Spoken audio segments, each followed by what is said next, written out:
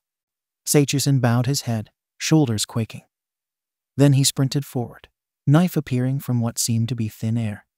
Aizawa reacted instantly, using his capture weapon to halt Seichusen's movement. The druggie was barely a centimeter from taking out the dealer's eye. The dealer attempted to run, but Aizawa wrapped him up as well before jumping down into the alleyway. I don't think so. It is illegal to sell drugs without a pharmacist license. Aizawa drawled. It is also illegal to attack someone with a knife. Aizawa said, turning to Seichusen. You idiot. Eraserhead. Long time no see. What are you doing here? I'm here every couple of days. It's you who is out of place in this situation, Seichu. Drugs again? Roman 2 wasn't. I don't know what you're talking about. The man said meekly, looking to the side as he lied. Aizawa sighed, pulling out his phone and sending a quick message to some of the officers on duty. The brat is going to be devastated that you're using again. Aizawa said. Seichusen actually looked guilty at the statement. Didn't even know the kid was still alive. It's been almost half a year, and I haven't heard a word. Don't tell him. What he doesn't know won't hurt. Aizawa cut the man off as he pulled the capture weapon tighter around Seichu. What about when he asks about you the next time I see him? Do you want me to lie? To Deku? Seichu froze, taking a deep breath as his lungs were squeezed slightly. Aizawa eased the grip some so the man could breathe. Who cares if you lie? Do it good enough and the kid won't even notice. The druggie laughed a bit, but quickly stopped at Aizawa's glare. Aizawa turned from the man to inspect the dealer. The guy was furry and had tusks sprouting from his face. Some type of animal morph quirk. Unerasable, not that the guy was acting threatening. Where did you come from? You don't belong to this neighborhood. The man glared and didn't respond. Aizawa heard the fast-paced footfalls of the police and turned to greet them. Just as he saw Officer Watanabe around the corner, a sharp, cold pain filtered in through his side. Eraserhead turned to find a scaled woman jabbing a knife into his side. He elbowed her in the face, causing the woman to pull out the knife as she fell back. She was back on her feet in an instant, however. Her scales rippled with color before she disappeared into the darkness. A chameleon quirk. Aizawa groaned. Of F-seeking course. Aizawa activated his quirk, but nothing happened. It was much stronger to cancel out a person's quirk when he couldn't see them. Eraserhead, Officer Watanabe called out in worry. Stay back, I'll take care of this. Aizawa ground out, hand holding his side. He positioned himself in front of the two captured criminals, not willing to let her use one as a hostage, or to let one free. He caught movement to his side and blocked the woman's next attack. She was sloppy in her movements, clearly untrained. Yet she was vicious with her movements. That, combined with the disappearing act, kept Aizawa on his toes. She managed another stab with a knife. Aizawa only just blocking the jab enough to avoid a major injury, having no time to activate his quirk before she disappeared again. The woman was fast, and Aizawa was exhausted. He needed to end this quickly. On her next appearance, Aizawa grabbed her arm as she dove forward, taking another hit in exchange for finally disarming and subduing the woman. 3 stab wounds from a low-level thug. Aizawa was losing his touch. Holding the woman's own knife to her throat, Aizawa hissed, "Are there any more of you? Tell the truth before I lose my patience." "No.